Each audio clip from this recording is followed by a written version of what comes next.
The government has claimed that Nepal has yet to register community spread of coronavirus, despite many cases in districts like Parsa and Saptari showing such pattern. However, since there are infections in people without travel history, the government's claim can only be called dubious. Good morning, I'm Abhiday Shrestha, and these are the headlines of the hour. Dahal-led inter-party faction in the ruling NCP says the party should take decision by majority if the standing committee meeting fails to reach a consensus.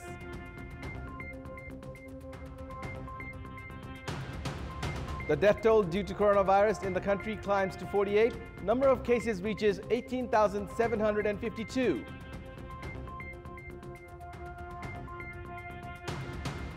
More than 30,000 jobless Nepalese migrant workers wait for the government to rescue them back home.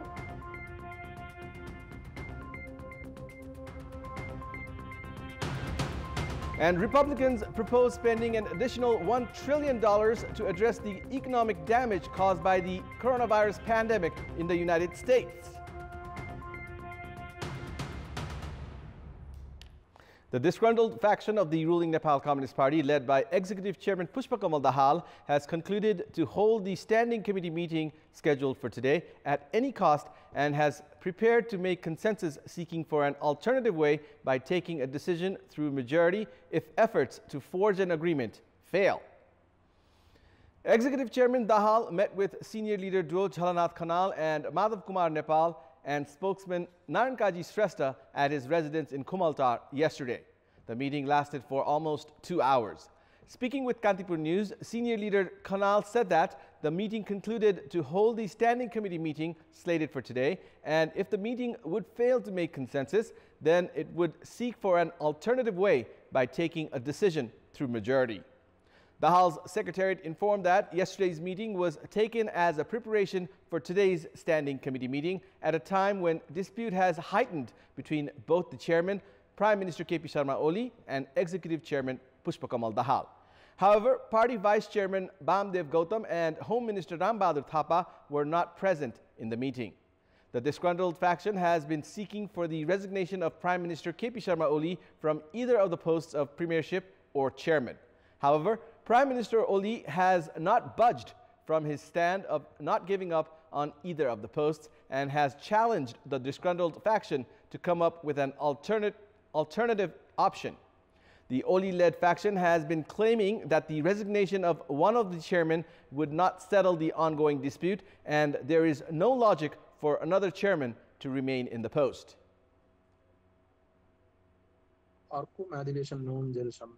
दुईवटा अध्यक्ष रहने गरी र दुईवटा अध्यक्षको पनि सहमतिका आधारमा party सञ्चालन गर्ने गरी अर्थात् त्यसबेला गरिएका निर्णयहरूलाई कार्यान्वयन गर्ने सन्दर्भमा पनि दुईवटा अध्यक्षको सहमति अनुसार नै अगाडि बढ्ने भनेर नै हामीले सहमति गरेर यो एकीकरणलाई अगाडि बढाएका हौं र यो एकीकरणको काम पूरा पनि भएको छैन र यस्तो अवस्थामा अध्यक्षकै राजीनामा माग्नु भनेको दुईवटा अध्यक्षको जुन व्यवस्था गरिएको छ जुन सहमति भइएको छ र त्यो एकजनाको अध्यक्षको राजीनामा माग गर्नु भनेको पनि स्वत अर्को अध्यक्षको पनि राजीनामा हो भन्ने कुरा हामीले बुझ्नुपर्छ. The standing committee meeting has been deferred for 7 times since 2nd of June. Prime Minister Oli, meanwhile, has flouted a proposal to hold the party's general convention early winter this year to settle the ongoing dispute within the party. The disgruntled faction is preparing to call the Central Committee meeting if Prime Minister flouts the Standing Committee meeting's decision. The government has claimed there is no community spread of coronavirus in the country despite the rising number of coronavirus cases. Many cases in Parsa and Saptari, among other districts, have been reported in individuals who have not traveled. Experts had warned this could be a sign of community spread of the virus. However, the Health Ministry has said community spread of coronavirus has yet to be proven. Meanwhile, according to the Health Ministry, 3 people died due to coronavirus on Sunday, while the Health Ministry reported 139 more new cases yesterday. A 65-year-old Indian man died in Gandak COVID-19 hospital in Birganj. Another 60-year-old man from Bara succumbed to the virus while receiving treatment at the Tribhuvan University Teaching Hospital in the capital. The third deceased has been identified as a 36-year-old male from Dhanusa. This has taken the death toll in the country to 48. Likewise, Dailek district reported 28 cases yesterday, while Saptari reported 21 and Parsa 20. 10 cases each were reported from Dhanusa and Mahottari districts. The total number of coronavirus cases in the country has reached 18,752. Meanwhile, the infection of coronavirus has now been spreading at the community level. The government needs to expand the test to control the spread. However, the health ministry has limited the test to 4,000 per day since a week, despite claiming to have test capacity of 18,000 per day. The COVID-19 infection rate in the country was at 3.2% 6 days before the lockdown was lifted on 22nd of July. However, the infection rate has increased since the lifting of the lockdown. According to the ministry, a total of 758 cases were added in the 6 days after the lockdown was lifted, and the infection rate increased to 3.3%. Despite having a capacity of conducting 18,000 tests a day, the health ministry has been testing an average of 3,976 samples daily. The local administrations issued prohibitory orders in Rajbiraz and Birganj following the spread of COVID-19 at the community level. Likewise, the number of cases has alarmingly increased among the security personnel as well. However, the ministry has been claiming that there is no coronavirus infection at the community level and has been decreasing the number of tests. The ministry restated that there was test requirement for asymptomatic individuals as suggested by the World Health Organization. However, there is no logic to downsize the test rate as suggested by the WHO, as the health ministry had overlooked to stop RDT tests. Likewise, the WHO guidelines are not practicable for countries like Nepal, as the country has a limited number of ventilators and ICUs. 8 individuals have already lost their lives since the lockdown was lifted, while infected individuals have shown severe symptoms. If the number of tests is not increased, there will be high risk of COVID-19 spreading in the country, and the government will then have to face a big challenge to control the pandemic. The government has begun collecting details on jobless Nepalese migrant workers 3 months after the workers sought for rescue efforts.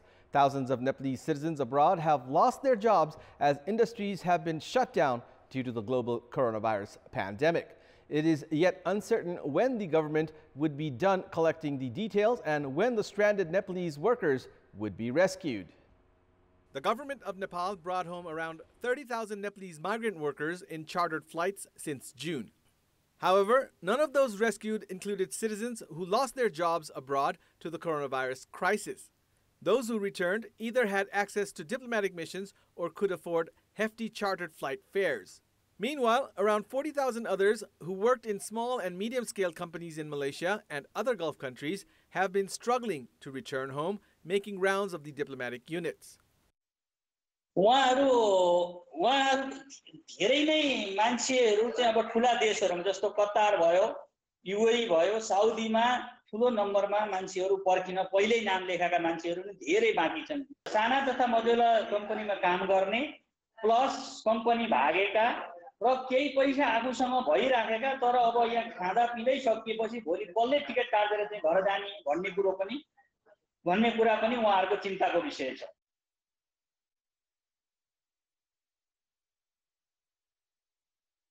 The government had said that it would rescue stranded Nepalese migrant workers by using resources from the Migrant Workers Welfare Fund, which now has more than 5 billion rupees contributed by migrant workers themselves. However, the rescue efforts are still due. Government officials have suggested that the rescue efforts would begin once the international flights resume from 17th of August. Jun online हामीले अनुसूचीमा राखेर online application firm छ त्यो application firm अनुसार उहाँहरूले भरेर नियोगसँग सम्पर्क गर्नुपर्ने हुन्छ। त्यो भइसकेपछि त्यति धेरै ठुलो भोलम नभएको हुनाले मलाई जहाँसम्म नियोगबाट काम हुन्छ होला। पहिले यो कोभिडको कारणले गर्दाखेरि काम नपाएर चाहिँ बाहिर आएको भने अनेक खालका हामीले धेरै खालका प्रायोरिटीहरू त्यसमा राखेका छौं। ती भइसकेपछि यदि त्यो भित्र पर्नुहुन्छ भने नेपाल आइसकेपछि पनि टिकट खर्च पाइन्छ। Any worker seeking to be rescued should submit details on the reasons for losing the job and details on any relief packages received. The Labour Ministry has estimated that more than 34,000 Nepalese workers would need to be rescued in the days to come. In our Public Voice segment, we had asked the locals in Kabre district what do they think of transport entrepreneurs operating vehicles without fulfilling criteria and charging arbitrarily. Let's take a look at what they had to say.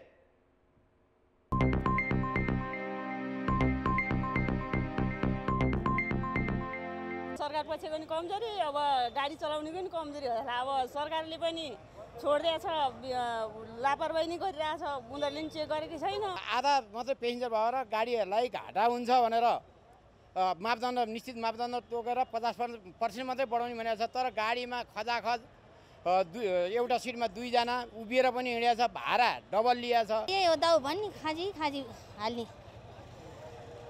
अब के गर्नु नचढिने नहुने नहिँड्ने नहुने अब बाध्यताले चढ्नै पर्यो भाडा चाहिँ बढी लिएपछि त्यसले त एउटै राख्नु पर्यो नि टन्न चाहिँ राखेको छ पेसेन्जरहरू भाडा चाहिँ डबल ल्याएको छ हजुर पहिलाको जस्तो त्यतिकै छन् भिडै छ अनि भाडा चाहिँ डबल लिएको छ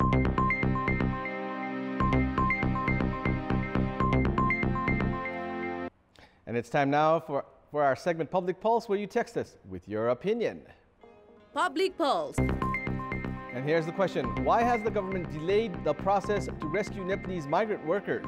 Your options are A, confusion in criteria, B, lack of regular flights, and C, apathy from diplomatic missions. The voting is on. Type NEWS, select your option A, B, or C, and send it to 34001 to share your opinion with us. And it's time now for the sports news.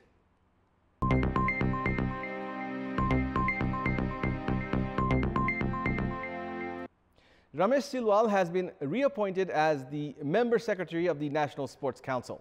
The cabinet meeting held yesterday came up with the decision to appoint Silwal to the post for the second term. Silwal was appointed as the member secretary of the National Sports Council just last year, but had to step down from the post about a month ago due to the implementation of the Sports Development Act 2077. As per the act, the government selected the member secretary after requesting for applications from interested individuals.